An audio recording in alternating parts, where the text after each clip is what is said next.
you have to study, you have to go to college to learn this pedal for real.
Well, hello world, welcome to Raccoon Point Studios. I'm Sean Bombs, and today we're taking a look at the Mood MKII by Chase Bliss Audio. I know I'm very late to the party with this, but I have rented this for the month from buyOrborrow.com, and the end of the month is now, so I'm going to be sending it back, and I just wanted to give my thoughts on it real quick, or real long, depending on how this goes. It is a very deep pedal, so there's no way in hell I'm going through all of its functionalities and every little thing that it has, because that would be like, you could do this for like 30 hours, you know what I'm saying? And that's one of my gripes with this pedal. I think this pedal is awesome. I do have a love-hate relationship with it, though. I love the sound of it. I love some of the stuff it does. I hate the functionality of it. I really think for something this deep that it could have just been a double wide pedal with a little digital screen in the middle so you could get to certain functions, not have secondary functions, understand a little bit more what you're doing when you're doing it. Because I feel like you can come up with these awesome ideas, just don't know how you would recall them. You know, if you're trying to do it again, if you want that same thing, how do you repeat it? And I know that's its charm, because it's the unexpected stuff. And we're always after that. If you're creative, you know, you're trying to like be surprised, or surprise yourself, or surprise others, and you get inspired that way. But at the same time, it's like, how do I incorporate that? You know, so I feel like this pedal is good for coming up with music, messing around, songwriting, and interludes, you know, like experimental parts of songs or something like that. I just don't know how you would use the micro loops in a way that is recallable. That's it. So that's all I want to say. But I'll go over the pedal real quick. This side is your wet channel, so reverb and delay, and then a pitch kind of delay thing.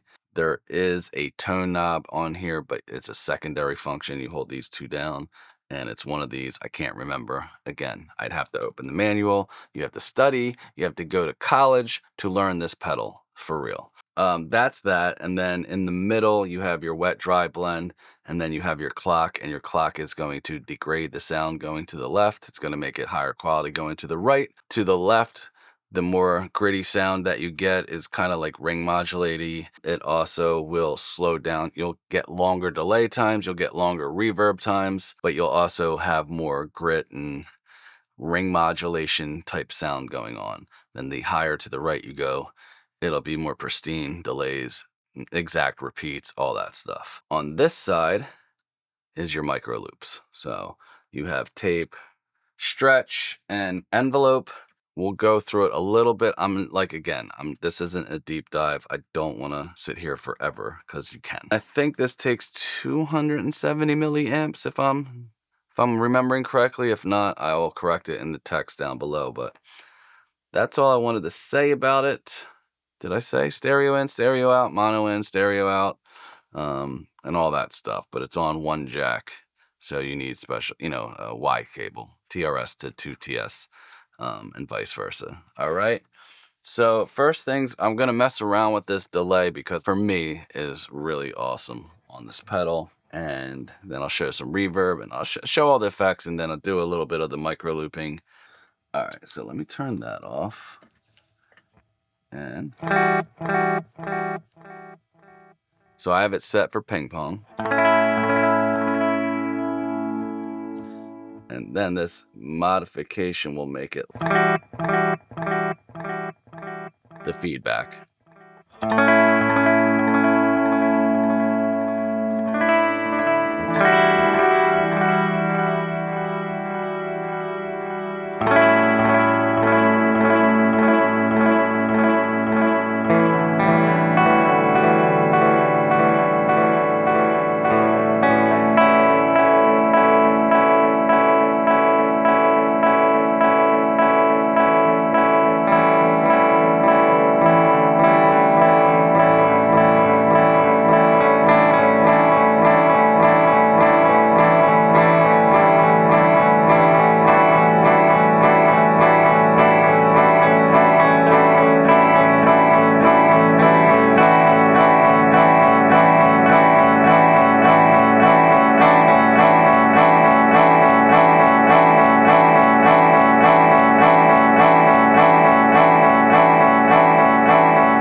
See what I mean? It has a lot of tricks up its sleeve with that delay. There's so many different textures and different ways you can use it. And again, if I remembered which one was the tone knob, I'd be able to do that. I should have had the thing up, but I don't. Then on top of that, this clock. So you're gonna get this ring modulation and slower delay times as well. So let's see, I like it around between 3 and 4.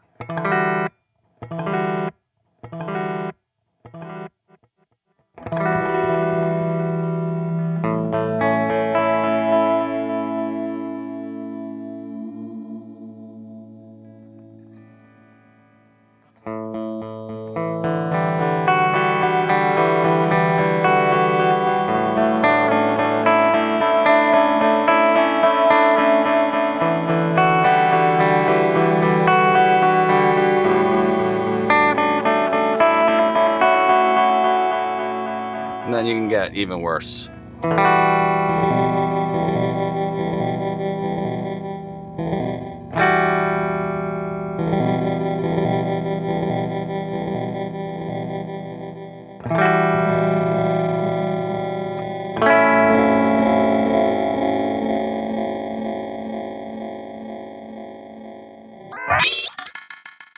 Then the highest sample rate.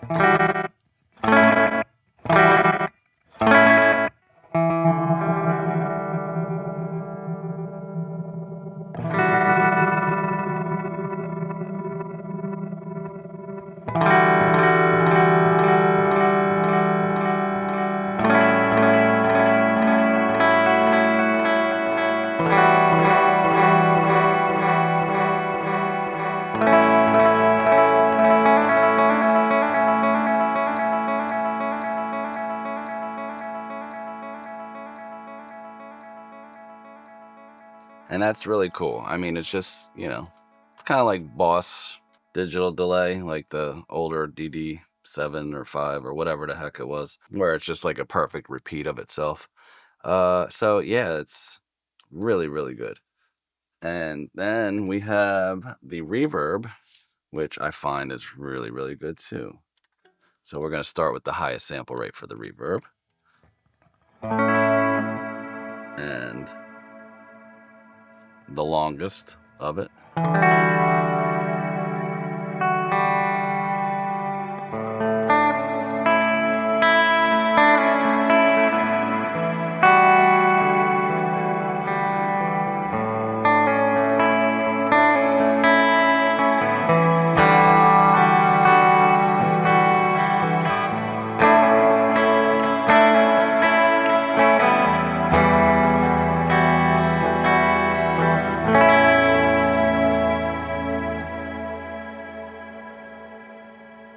So what I like about it is, even on this, it's kind of like bright setting, I guess you would call it, the taper of the reverb, even on stun right now, fades out of the way perfectly. I'm going to mess around with the clock. So that was the clock all the way up. This is in the middle.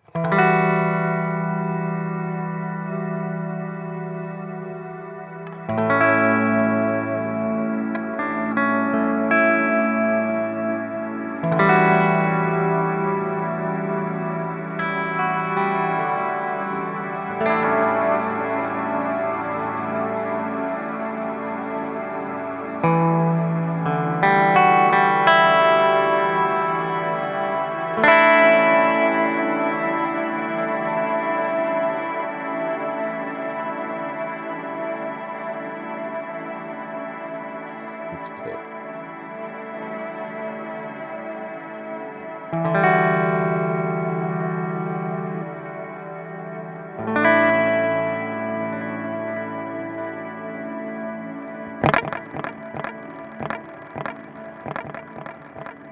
So see how with the modify is low, you're hearing the actual scattered delays that are in there.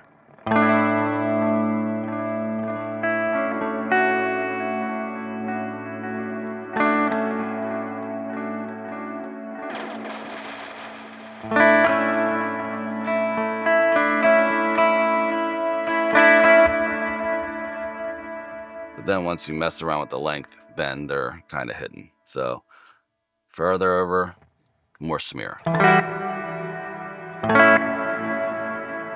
And now let's go for a lower fi kind of reverb.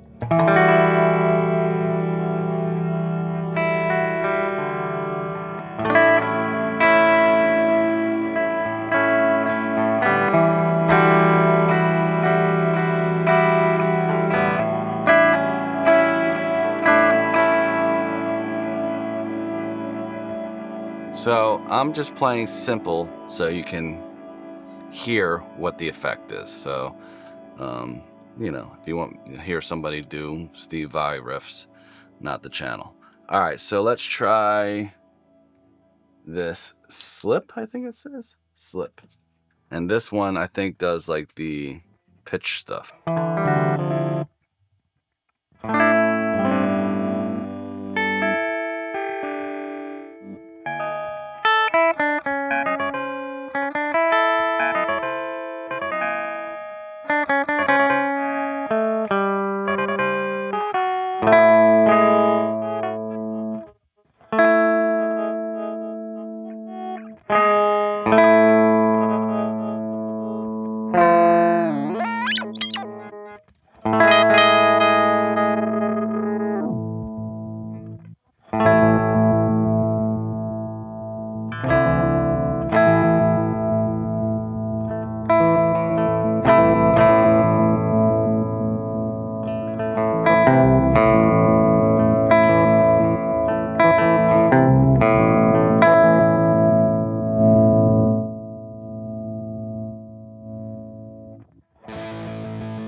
So that's kind of cool. It sounds like it's reverse and forward of the delays and some octave stuff, obviously. So you're getting that low octave thing like a Pog or a Digitech whammy, but it's moving. So you're getting forward and backwards. So you're having a rhythm thing happening underneath it. And obviously you saw I got into it when I was playing it. And that's what I mean by this thing is an inspiration machine. You turn knobs until, oh, that's cool. Let me try that. All right. So I'm going to put it back on the delay. All right. So now I'm going to throw in a micro loop. I don't know if it's been listening this whole time. I don't hear anything. So. Oh, there we go.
If they had this in the 60s,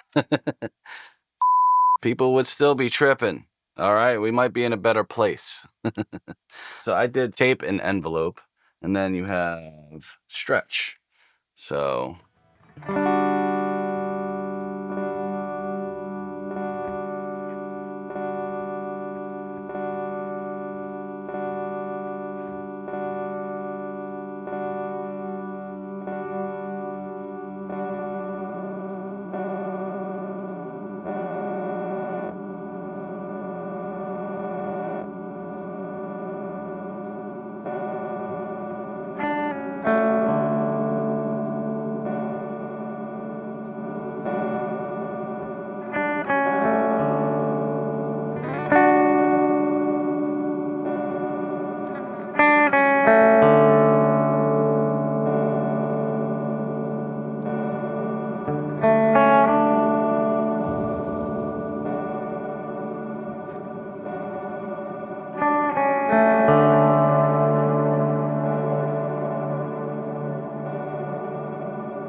Well, I dropped my pick, so that means I am done playing.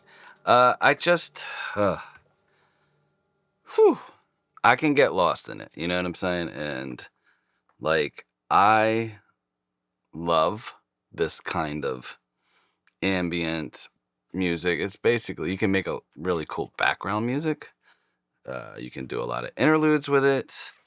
I mean, I feel like I'm playing in Mogwai.